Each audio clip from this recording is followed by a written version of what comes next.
Past Y in the road to Green River Ford or Dead River Ford since the fall, skirting Drakmar, the rocky sandbar, for toll there must be paid by all. A turn to the left, Black River heading west, south of the northern rim forest, or Zinepherthel where Orduith dwell, in emerald glades of arboriousness. All morning they walked and listened and talked, giant beetle was all to be found. Be that a warning that after this morning, less easy it be where we're bound. Across the flood plain where two rivers drained, they marched nearly all afternoon, in unison, in line, in arrhythmic time, upon feet that grew weary too soon. The eagle was keen and longed to take wing.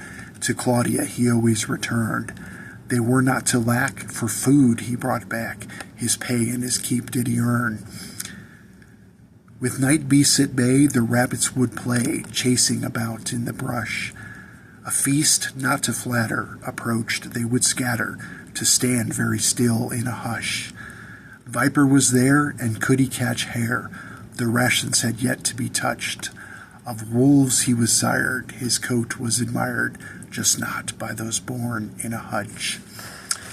That's the end of book 1. Here's book 2. Line 300.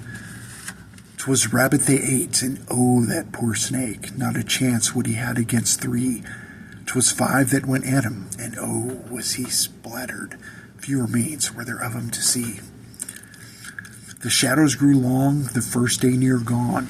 We best begin setting up camp. It pleases my ire to put these to fire, for we're foiled by darkness and damp.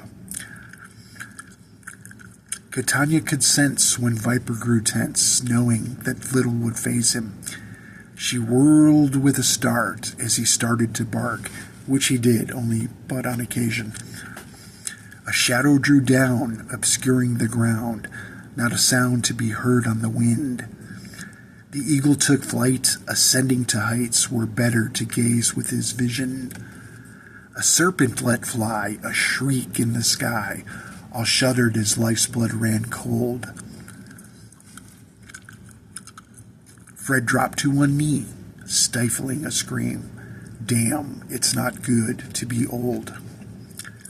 Wingtip rending claws, great dragon-esque maw, speaking in shriekings and wails. Vehement raptor, wings like a bat, all covered in serpentine scales. Accustomed to fright, Fred summoned his might. Upwards he thrust forth his sword. It fell upon Fred, who stabbed it, quite dead. Its heart by Fred's blade had been gored. Eyes widened in fright, amazed at its plight, the serpent drew back with a screech. What curses he swore, for wonder of lore had he the capacity for speech. Love y'all. Have a good night.